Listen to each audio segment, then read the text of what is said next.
ফিলিস্তিনের পবিত্র মাটি আর হাজারো নিরীহ মানুষের রক্তে ভিজিয়ে জবরদখল করে যে অবৈধ রাষ্ট্রের জন্ম দেওয়া হয়েছিল ১৯৪৮ সালে, সেই অহংকারী ইসরায়েল আজ নিজেদের খোঁড়া কবরেই ধুকে ধুকে মরছে। যুগ যুগ ধরে ফিলিস্তিনিদের ওপর চালানো পৈশাচিক নির্যাতন, লুণ্ঠন আর গণহত্যার পাপ আজ ভয়ঙ্কর এক বুমেরাং হয়ে তেল আবিবের বুকে আশ্রে পড়ছে। ইরানের একের পর এক মরণঘাতী, নিখুঁত এবং স্নায়ুক্ষয়ী হামলায় ইসরায়েলের তথাকথিত অভেদ্য আয়রন ডোম এখন সস্তা খেলনায় পরিণত হয়েছে। আর এই মৃত্যু ভয়ে দিশেহারা হয়ে রাতের ঘুম হারাম করে লাখ লাখ ইহুদি এখন নিজেদের প্রাণ বাঁচাতে ইসরায়েল ছেড়ে ঊর্ধ্বশ্বাসে পালাচ্ছে। এক সময় যে সীমান্ত দিয়ে প্রাণ বাঁচাতে ফিলিস্তিনিরা পালাতো, আজ ভাগ্যের চরম পরিহাসে সেই একই সীমান্ত দিয়ে ইঁদুরের মতো পালিয়ে যাচ্ছে খোদ ইসরায়েলিরা। চারদিক থেকে ধেয়ে আসা ইরানের মিসাইল আর ড্রোনের বৃষ্টিতে ইসরায়েল আজ এক পরিত্যক্ত, ধ্বংসপ্রাপ্ত এবং আস্ত মৃত্যুপুরীতে পরিণত হওয়ার অপেক্ষায় প্রহর গুনছে। গত ২৮ ফেব্রুয়ারি থেকে যুক্তরাষ্ট্রকে ঢাল হিসেবে ব্যবহার করে কাপুরুষের মতো ইরানের উপর যে নগ্ন যৌথ আগ্রাসন শুরু করেছিল ইসরায়েল, তা এখন তাদের নিজেদের গলারই মরণ ফাঁস হয়ে দাঁড়িয়েছে।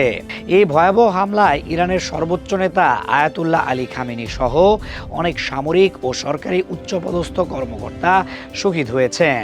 সব মিলিয়ে ইরানের প্রায় ২,০০০ সাধারণ মানুষ এবং সামরিক সদস্য প্রাণ হারিয়েছেন। পাশাপাশি বিধ্বস্ত হয়েছে হাজার হাজার সামরিক ও বেসামরিক অবকাঠামো। পশ্চিমা বিশ্ব অত্যন্ত বোকামির সাথে ভেবেছিল এত বড় আঘাতের পর ইরান হয়তো মাথা নত করবে এবং তাদের শাসন ব্যবস্থার চিরতরে পতন ঘটবে। কিন্তু ইতিহাস সাক্ষী, ইরান কখনোই কোনো পরাশক্তির কাছে মাথা নত করতে বা ভিক্ষা করতে শিখেনি। বরং এই নারকীয় আঘাত ইরানিদের আরও বহুগুণ বেশি অদম্য, আগ্রাসী এবং কঠিন করে তুলেছে। সাধারণ ইরানি নাগরিকরা এখন আমেরিকার বিরুদ্ধে একাট্টা হয়ে বারুদে পরিণত হয়েছে। গত ৩ এপ্রিল ইরানে একটি মার্কিন যুদ্ধবিমান বিধ্বস্ত হওয়ার পর যে অভূতপূর্ব দৃশ্য বিশ্ব দেখেছে, তা পেন্টাগনের রাতের ঘুম হারাম করে দেওয়ার জন্য যথেষ্ট। ভিডিওতে অত্যন্ত স্পষ্টভাবে দেখা গেছে সাধারণ উপজাতি নারীরাও বন্দুক হাতে নিয়ে ধ্বংস হওয়া বিমানের মার্কিন পাইলটকে খুঁজতে দুর্গম পাহাড়ে পাহাড়ে চষে বেড়াচ্ছে। এই একটিমাত্র দৃশ্যই অকাট্যভাবে প্রমাণ করে ইরান ভেতর থেকে কতটা ঐক্যবদ্ধ, মৃত্যুঞ্জয়ী এবং অপ্রতিরোধ্য। অন্যদিকে ইসরায়েলের ভেতরের দৃশ্যপট সম্পূর্ণ উল্টো, হতাশাজনক এবং চরম বিশৃঙ্খল। অহংকারী নেতানিয়াহু ভেবেছিলেন ইরানের উপর হামলা করে তিনি নিজের দেশের জনগণের বাহবা কুড়াবেন এবং ক্ষমতার মসনদ পাকাপোক্ত করবেন। কিন্তু রণাঙ্গনের হিসাব পুরোপুরি উল্টে গিয়ে তার গালেই সজোরে চপেটাঘাত করেছে।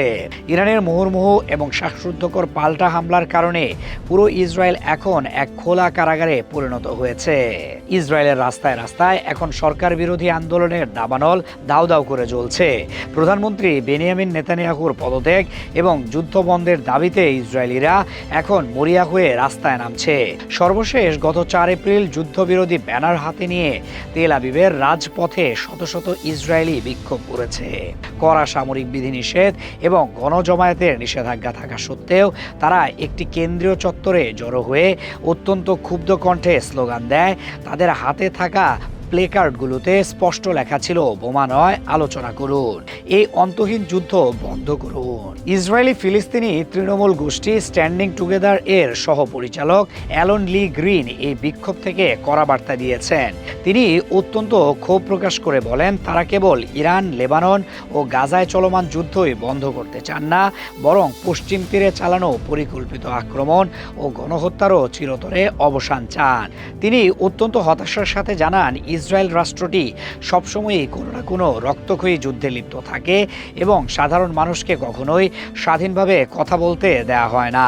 এর আগে গত ২৮ মার্চও তেল আবিব, হাইফা ও জেরুজালেমের মতো বড় শহরগুলোতে হাজার হাজার ইসরায়েলি বিক্ষোভকারী যুদ্ধকালীন সরকারি নীতির তীব্র এবং রূঢ় বিরোধিতা করে বিশাল সমাবেশ করেছিল। তারা পরিষ্কার জানিয়ে দিয়েছে, দিনরাত সাইরেনের শব্দ আর স্বেচ্ছাতে বাংকারের অন্ধকারে লুকিয়ে ইঁদুরের মতো বাঁচার বাঁচার চেয়ে রাস্তায় নেমে প্রতিবাদ করে মরা অনেক বেশি সম্মানে। ইরানের লাগাতার পাল্টা হামলা শুরু হওয়ার পর থেকে ইসরায়েলের অর্থনীতি তাসের ঘরের মতো হুড়মুড় করে ভেঙে পড়ছে। সাধারণ ইসরায়েলিদের জীবনযাত্রার ব্যয় এখন আকাশচুম্বী। মূল্যস্ফীতি, জ্বালানি, খাবার এবং পরিবহন খরচ এমন এক অকল্পনীয় পর্যায়ে পৌঁছেছে যে সাধারণ মানুষের একেবারে নাভিশ্বাস উঠে গেছে। সবচেয়ে বড় এবং স্নায়ুক্ষয়ী আতঙ্ক হলো সেই সাইরেনের শব্দ। ইরানের একটি ছোট ড্রোন বা রকেট হয়তো একটি ফ্ল্যাটের ক্ষতি করতে পারে, কিন্তু যখনই সাইরেন বেজে ওঠে তখন পুরো শহরের মানুষকে ইঁদুরের গর্তের মতো ভূগর্ভস্থ বাংকারে লুকাতে হয়। দিনের পর দিন, রাতের পর রাত এই মর্মান্তিক লুকোচুরি খেলতে গিয়ে ইসরায়েলিদের মানসিক অবস্থা এখন চরম বিপর্যস্ত এবং ট্রমার শিকার। আয় কমে যাচ্ছে, উৎপাদন পুরোপুরি ব্যাহত হচ্ছে, কিন্তু জীবনযাত্রার ব্যয় বাড়ছে লাফিয়ে লাফিয়ে।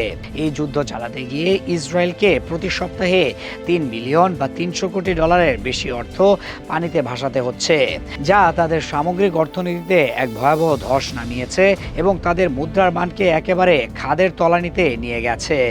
এই চরম অর্থনৈতিক এবং মানসিক বিপর্যয়ের কারণে ইসরায়েলিরা এখন আর নিজেদের তৈরি করা দেশেই থাকতে চাইছে না। টিআরটি ওয়ার্ল্ডের প্রতিবেদন এবং তেল আবিব বিশ্ববিদ্যালয়ের একটি নিবিড় গবেষণা থেকে জানা গেছে 2024-25 সালের মধ্যেই প্রায় 1 লাখ ইসরায়েলি চিরতরে দেশ ত্যাগ করেছে। ইসরায়েলের মোট জনসংখ্যা মাত্র 1 কোটির কাছাকাছি, যার একটি বড় অংশ আবার দ্বৈত নাগরিকত্ব নিয়ে বিদেশে থাকে। এই অবস্থায় এত বিপুল সংখ্যক মানুষের দেশ ত্যাগ ইসরায়েলের জন্য এক ভয়াবহ অশনি সংকেত। গবেষকরা অত্যন্ত স্পষ্ট ভাষায় সতর্ক করেছেন যে অতিরিক্ত অর্থনৈতিক ও নিরাপত্তা ধাক্কা অভিবাসনের মাত্রায় একটি তীব্র এবং অকল্পনীয় উলম্ফন ঘটাতে পারে, যা ইসরায়েল রাষ্ট্রের অস্তিত্বকে সম্পূর্ণ হুমকির মুখে ফেলবে। বিশেষ করে উচ্চশিক্ষিত এবং দক্ষ পেশাদাররা এই যুদ্ধ এবং নিরাপত্তাহীনতার দম বন্ধ করা ভার আর এক মুহূর্তও সইতে চাইছে না। পরিস্থিতি এতটাই ভয়াবহ এবং নিয়ন্ত্রণের বাইরে চলে গেছে যে প্রাণ বাঁচাতে ইহুদিরা এখন মিশর সীমান্ত দিয়ে ঊর্ধ্বশ্বাসে পালাচ্ছে। যুগ যুগ ধরে ফিলিস্তিনিরা যে তাবা সীমান্ত দিয়ে ইসরায়েলি হত্যাযজ্ঞ থেকে বাঁচতে পালাতো, আজ ভাগ্যের নির্মম পরিহাসে সেই একই সীমান্ত দিয়ে পালাচ্ছে খোদ ইসরায়েলিরা। জেরুজালেম পোস্টের প্রতিবেদন বলছে গত 28 ফেব্রুয়ারি থেকে ইসরায়েলের আকাশপথ পুরোপুরি বন্ধ হয়ে যায় এবং বেন গুরিয়ন বিমানবন্দরে কোনো ফ্লাইট ওঠানামা করতে পারেনি। সর্বত্র চরম আতঙ্ক ছড়িয়ে পড়ায় নাগরিক ও পর্যটকরা ইসরায়েল ছাড়তে মরিয়া হয়ে ওঠে। অবস্থা বেগতিক দেখে 2 মার্চ ইসরায়েলি পর্যটন মন্ত্রণালয় বাধ্য হয়ে মিশরের তাবা সীমান্ত পারাপারের জন্য শাটল বাস সার্ভিস চালু করে। এভাবেই মিশরের তাবা ও ইসরায়েলের আইলাতের মধ্যবর্তী ক্রসিংটি এখন ইসরায়েলিদের পালানোর প্রধান এবং একমাত্র রুটে পরিণত হয়েছে। ইরানের একের পর এক মরণঘাতী মিসাইল আর ড্রোনের সামনে ইসরায়েলের প্রতিরোধ ব্যবস্থা এখন পুরোপুরি ভেঙে পড়ার উপক্রম হয়েছে। ড্রোন ঠেকানোর সক্ষমতা কমে আসায় ক্ষয়ক্ষতির মাত্রা দিন দিন বেড়েই চলেছে। এই পরিস্থিতিতে ইসরায়েল সরকার তাদের পতন এবং চরম ব্যর্থতা ঢাকতে সস্তা মিথ্যাচারের আশ্রয় নিচ্ছে। রয়টার্সের প্রতিবেদনে ইসরায়েলি ইমিগ্রেশন কর্মকর্তার ভুয়া সূত্র দিয়ে দাবি করা হয়েছে আগ্রাসন শুরু হওয়ার পর নাকি 20,000-এর মতো ইহুদি ইসরায়েলে ফিরে এসেছে, কিন্তু ময়দানের নগ্ন বাস্তবতা এবং তাবা সীমান্তের পালানোর দৃশ্য প্রমাণ করে এই দাবি স্রেফ একটি রাজনৈতিক প্রোপাগান্ডা এবং ডাহা মিথ্যাচার। চারদিক থেকে ধেয়ে আসা ধ্বংসের এই নারকীয় ঝড়ে ইসরায়েল একটি পরিত্যক্ত এবং মৃত রাষ্ট্র হওয়ার দিকে খুব দ্রুত এগিয়ে যাচ্ছে। আর ইরান তাদের সামরিক এবং মানসিক শক্তির চূড়ান্ত বিজয় নিয়ে বিশ্বমঞ্চে মাথা উঁচু করে দাঁড়িয়ে আছে।